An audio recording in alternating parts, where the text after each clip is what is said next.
अच्छा, बात करते हैं लार्ज लर्निंग मॉडल की। वो वर्क कैसे कर रहे होते हैं। मैं टेक्निकली फिलहाल बात नहीं करेंगे हम जस्ट बात करेंगे जनरली ना, एक एंड यूजर को क्या चाहिए होता है। So let's suppose if you are interacting with the LLM based models like your ChatGPT, like your DeepSeek, like your T5, like your Llama, or any kind of LLM based models you are interacting. So definitely you always give the input. आप keyboard से input देंगे, please suggest me the best food here in Karachi. वो जो text होगा, जाहिर सी बात है वो टेक्स्ट कहीं ना कहीं जाके सर्च होगा।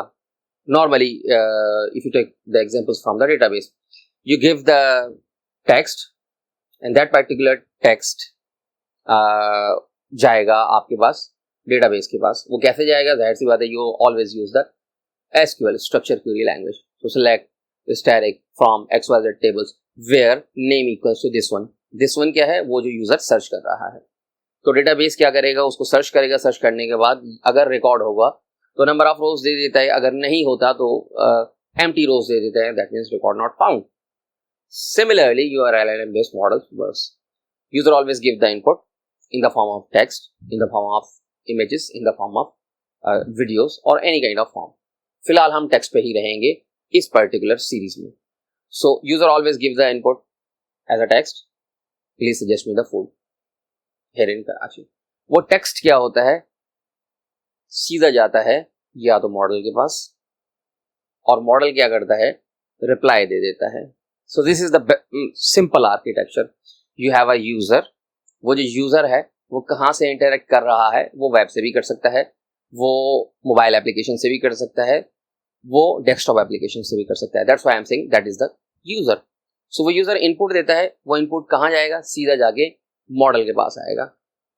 मॉडल हमने लास्ट टाइम भी बात की थी, मॉडल वो T5 भी हो सकता है, वो लामा भी हो सकता है, वो OpenAI का मॉडल भी हो सकता है लाइक GPT-2, GPT-3, GPT-4, वो DeepSeek भी हो सकता है, एनी काइंड ऑफ मॉडल्स।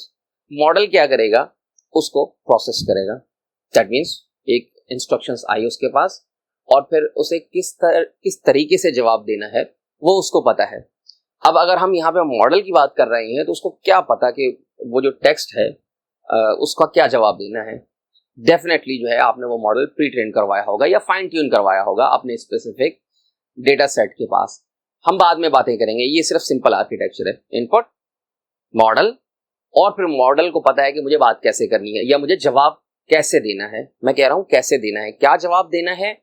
वो नॉर्मली जो है अगर प्री ट्रेन मॉडल्स के जो है एग्जाम्पल आप लें तो फिर उसको पता है कि जवाब क्या देना है और कैसे देना है, दोनों चीजें उसी को पता होती हैं। If you are using the RAG, we can also discuss about the RAG in our later videos. तो वहां पे ऐसा नहीं होता, मॉडल जस्ट कैसे जवाब देना है वो पता होता है, क्या जवाब देना है वो क्या वाला जो कंटेंट होता है वो रैग से आता है। हम बाद में बात करेंगे। तो फिलहाल के लिए यूजर, मॉडल, और फिर मॉडल क्या करेगा, जवाब देगा और फिर उसे आउटपुट दे देगा। अब जाहिर सी बात है यूजर अगर इनपुट दे रहा है तो आउटपुट भी यूजर की तरफ जाता है। हम अभी जो है फ्रंट एंड के बारे में बात नहीं कर रहे कि अगर you are using the React Native for the mobile applications और you are using the Laravel for the web environment. we can discuss about these things. So this is the simple architecture. अच्छा, इसके अंदर जो है ना फिर टोकनाइजेशंस का भी प्रोसेस आ जाता है। मैंने कहा कि वो जो फाइन ट्यून होता है आपका LLM based models. So let's suppose you have selected T5, Google ने बनाया था, तो T5 आपने सेलेक्ट किया। आप जाहिर सी बात है उसे फाइन ट्यून भी करेंगे। ट्रांसफॉर्मर्स की बात आ जाती है, टोकनाइजेशंस की बात आ जाती है। हम बात करेंगे जो है वो टेक्निकली जब हम जो है कोडिंग को देखेंगे। फिलहाल के लिए मॉडल्स को नहीं पता होता टेक्स्ट का सिंपल नेचुरल का जो नेचुरल लैंग्वेजेस होती हैं, आई एम फाइन, उसको ये नहीं पता कि आई एम फाइन क्या होता है। सो नेचुरल लैंग्वेज प्रोसेसिंग को लेके, NLP को लेके, वो जो टेक्स्ट होता है वो पहले कन्वर्ट होता है टोकन्स में। We can also discuss about the tokens. That means I को दे दिया 1 2 3, M को दे दिया 4 5 6। वाई? वो कन्वर्ट हो रही हैं। कन्वर्ट होने के बाद जाहिर सी बात है फिर बातें समझ में आती हैं मॉडल्स को। जब हम रैग के बारे में बात करेंगे तब आपको बहुत अच्छा आइडिया होगा कि how exactly you can convert the text into the tokens. अच्छा, फिर हम थोड़ा सा बात कर लेते हैं कि if you are going to use the model like T5, like GPT, pre-trained models. उस साइड पे जो है क्या होगा, अगर आप मॉडल ही यूज कर रहे हैं, आर्किटेक्चर इनपुट दिया, मॉडल और आउटपुट हो गया, आप फाइन ट्यून नहीं करवा रहे हैं, तो उसमें definitely you will face the problem. Why? Because हो सकता है कि वो जो इनपुट यूजर दे रहा है वो पूछ रहा है कि अंडा कैसे बनता है पंजाबी स्टाइल में. सो हो सकता है कि वो जो मॉडल है वो उस पर ट्रेन ना हुआ हो. व्हाई? बिकॉज वो जो मॉडल्स होते हैं वो बाय डिफॉल्ट जो है ट्रेंड होके आते हैं, लेकिन जरूरी नहीं है कि इस दुनिया में जितना भी कंटेंट चल रहा है वो सबके ऊपर ट्रेंड होके आते हैं. अगर उसको पता होगा तो वो आंसर दे देगा, अदरवाइज नहीं देगा. दूसरा फिर जो है वो सिनेरियो ये होता है कि अगर आप चाहते हैं कि वो बहुत अच्छे आंसर दे, ठीक है, वो हेलुसिनेशंस ना करें मुन्ना भाई की तरह कि उसको लगे कि वो बिल्कुल ठीक है लेकिन वो ठीक नहीं है. सो यूजर ने इनपुट दिया, वो इनपुट क्या होगा, चेक होगा मॉडल के अंदर. लेकिन अब बात आ रही है फाइन ट्यूनिंग की. चलिए फाइन ट्यूनिंग के बारे में बात कर लेते हैं. आप कोई ना कोई मॉडल लेंगे, T5,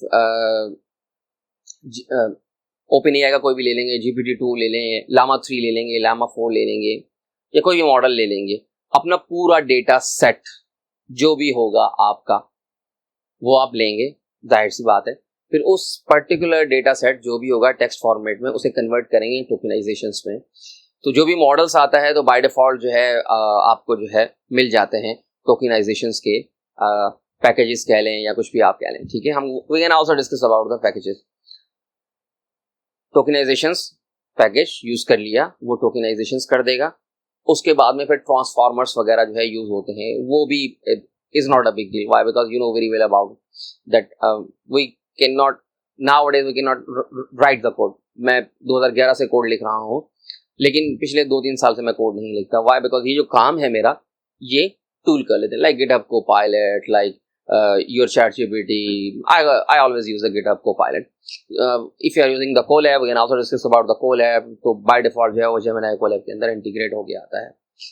So हम जब कोडिंग के बारे में देखेंगे तब हम बात करेंगे. So फिलहाल के लिए वो जो एक मॉडल आपने जो है यूज किया और अपने डेटा सेट पे फाइन ट्यून किया. अब जब कोई भी यूजर इनपुट देगा वो आपका डेटा सेट ऑलरेडी उस पर्टिकुलर डेटा पे ट्रेन हो चुका होगा, तो वो प्रॉपर आंसर देगा. ये आइडियल सिचुएशंस नहीं है, वो कभी ना कभी कहीं ना कहीं भूलेगा. Why? Because you are not using the vector DB. You can also discuss about the vector DB, Faiss, Qdrant, other kind of vector DBs to store the data. So we can discuss each and everything in our later videos from scratch. So आज के लिए models work कैसे करते हैं, fine tuning क्या होती है, plus में हमने बात की कि विदाउट रैक के साथ जो आर्किटेक्चर आपका यूजर इनपुट और रेस्पॉन्स. सो आज के लिए इतना ही. I hope guys you are enjoying our videos. If you think we are doing good, thumbs up and feel free to share our videos to your friends. So thank you for watching.